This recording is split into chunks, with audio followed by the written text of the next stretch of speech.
Vibrant Gujarat global summit ની 10મી આવૃત્તિના સમાપન અવસરે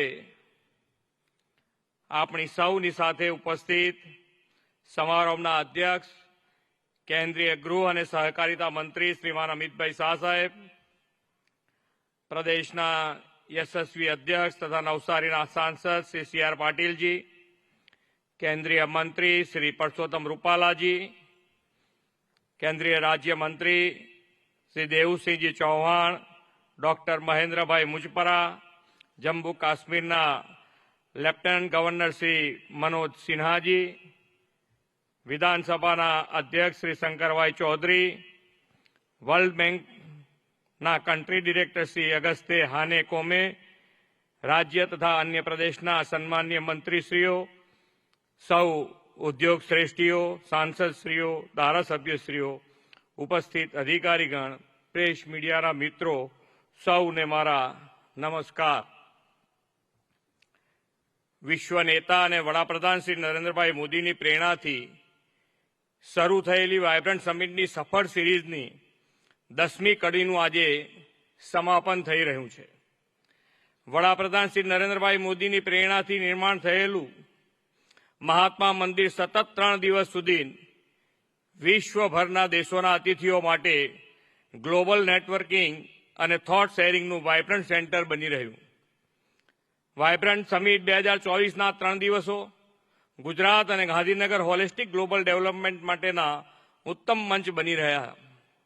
આપણું સૌભાગ્ય છે કે આદરણીય કેન્દ્રીય ગૃહ અને સહકારિતા મંત્રી શ્રી અમિતભાઈ શાહ આજે આ ગૌરવમય સમિટના સમાપન અવસરે ખાસ ઉપસ્થિત રહ્યા છે. આદરણીય વડાપ્રધાન શ્રી નરેન્દ્રભાઈ મોદી સમય કરતા 2 કદમ આગળનું વિચારનારા વિઝનરી લીડર છે. જ્યારે કોઈએ બિઝનેસ સમિટનો વિચાર પણ નહોતો આવતો ત્યારે તેમણે ગુજરાતને વિશ્વ વેપાર ઉદ્યોગ જગતનું ગ્લોબલ ડેસ્ટિનેશન બનાવવાની નેમ સાથે 2003માં વાયબ્રન્ટ સમિટની પ્રથમવાર રાજ્યમાં શરૂઆત કરાવી હતી. આ સમિટને 2 દાયકામાં ઉત્તરોત્તર સફળતા મળી ગઈ અને આદરણીય શ્રી નરેન્દ્રભાઈ મોદીના દિશાદર્શનમાં સમિટના સ્કેલ અને સ્પીડ બંનેમાં વધારો થયો છે. વડાપ્રધાનશ્રીએ ભારતીય સંસ્કૃતિના વસુધૈવ કુટુંબકમ, એક પૃથ્વી, એક પરિવાર, એક ભવિષ્યના વિચારને G20ની ભારતની સફળ પ્રેસિડેન્સીથી વિશ્વ સમક્ષ મૂક્યો. આ વિચારને ચરિતાર્થ કરતા 10મી વાયબ્રન્ટ સમિટમાં 140થી વધુ દેશોના હજારો પાર્ટિસિપેન્ટ્સ, ડેલિગેટ્સ સહભાગી થયા. ભારત અને વિશ્વભરના આ સમિટના પ્રમોશન માટે 12 દેશમાં રોડ શો તથા દેશના 11 મોટા શહેરોમાં રોડ શો સહિત 75 જેટલી પ્રી વાયબ્રન્ટ ઇવેન્ટ પણ કરી છે. MSME ઉદ્યોગ એ રાજ્યના ઇન્ડસ્ટ્રીયલ ડેવલપમેન્ટની બેકબોન છે.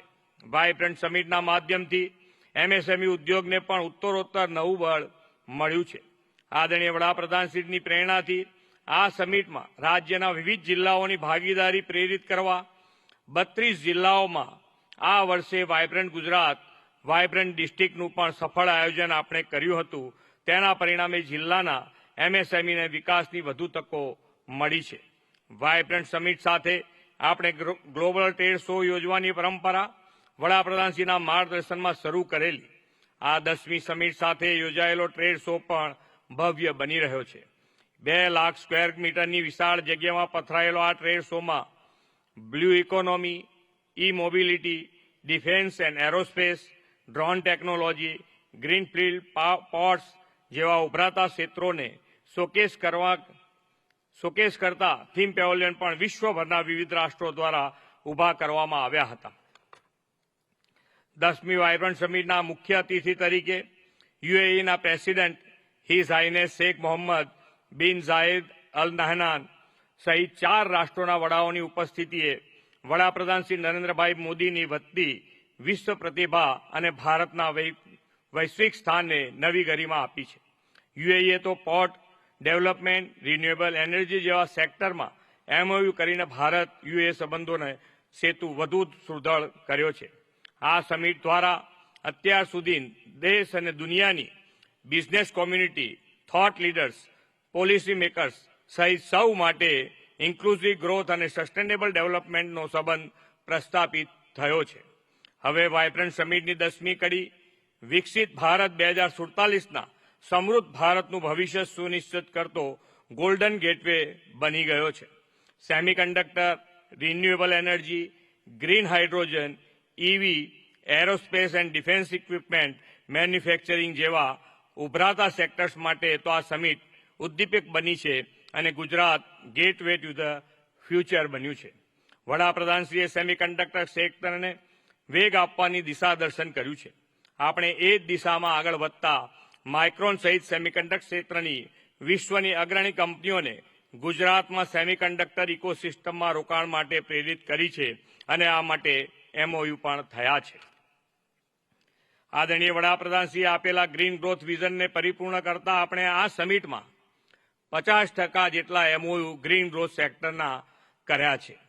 સાથીઓ, વાયબ્રન્ટ ગુજરાત ગ્લોબલ સમિટ ગુજરાતના વૈશ્વિક વિકાસનું ચાલક બળ બનીને અને પોલિસી ડ્રીવન સ્ટેટ તરીકે ગુજરાત દેશ અને દુનિયાના રોકાણકારો માટે ડેસ્ટિનેશન ઓફ ફર્સ્ટ ચોઇસ બન્યું છે. એ વાતની પ્રતીતિ પણ આ 10મી સમિટમાં સહભાગી થયેલા વેપાર ઉદ્યોગ જગતના લીડર્સ અને પાર્ટિસિપેન્ટના એક્સપિરિયન્સ શેરિંગથી સૌને થઈ છે. કેટલાક અગ્રણી ઉદ્યોગ સંચાલકોએ પોતાના વ્યવસાય કારોબારને મળેલી જ્વલંત સફળતાનું ગુજરાતી તરીકે ગૌરવ કર્યું તો કેટલાક રાષ્ટ્રના વડાએ ગુજરાતને પોતાનું સેકન્ડ હોમ ગણાવ્યું છે. વાયબ્રન્ટ સમિટનો પ્રારંભ કરાવતા આદરણીય વડાપ્રધાનશ્રીએ કહ્યું હતું કે અમૃતકાળમાં ભારત વિશ્વમિત્રની ભૂમિકા નિભાવવા આગળ વધી રહ્યું છે. આ સહકારની ભાવનાથી જ વાયબ્રન્ટ સમિટ સતત વિકાસના નવા કીર્તિમાન હાંસલ કરતી રહી છે. વિકસિત ભારત 2047 માટેના વડાપ્રધાન શ્રી નરેન્દ્રભાઈના સંકલ્પને દેશભરમાં ગુજરાતે વિકસિત ગુજરાત 2047થી પાર પાડવાની દિશા લીધી છે. દેશના અમૃતકાળમાં વડાપ્રધાનશ્રીના વિકસિત ભારત 2047ના સંકલ્પને સાકાર કરતા ગુજરાતે પોતાના આગવા એવા વિકસિત ગુજરાત 2047ના રોડ મેપ લોન્ચિંગથી દેશમાં હંમેશા પ્રથમ રહેવાની પ્રણાલી જાળવી રાખી છે. સમગ્ર દેશમાં ગુજરાત પ્રથમ રાજ્ય છે જેણે પોતાનો આગવો વિકસિત ગુજરાત 2047 રોડ મેપનો ડોક્યુમેન્ટ લોન્ચ કર્યો છે. આપ સૌ આ ડોક્યુમેન્ટ અવશ્ય જુઓ તેવો મારો નમ્ર અનુરોધ છે. આ ડોક્યુમેન્ટ લોન્ચ કરીને ઉદ્યોગ સાથે સાથે સામાજિક આર્થિક વિકાસ દ્વારા હોલિસ્ટિક ડેવલપમેન્ટ માટેનું લક્ષ્ય અત્યારથી નિર્ધારિત કરી લીધું છે. આદરણીય વડાપ્રધાન શ્રી નરેન્દ્રભાઈ મોદીના નેતૃત્વમાં આ 10મી વાયબ્રન્ટ સમિટ 2 દાયકાની સમિટ ઓફ સક્સેસની શૃંખલામાં એક નવું સીમાચિહ્ન બની છે. અમૃતકાળની આ પહેલી વાયબ્રન્ટ સમિટની જ્વલંત સફળતાઓ વડાપ્રધાનશ્રીના વિકસિત ભારત 2047ના સંકલ્પને પાર પાડવામાં ગુજરાતને વિકસિત ગુજરાતથી અગ્રેસર રાખાશે તેમાં આપ સૌની સક્રિય સહભાગિતા સતત મળતી રહેશે એવા વિશ્વાસ સાથે વિરમું છું. ભારત માતા કી જય.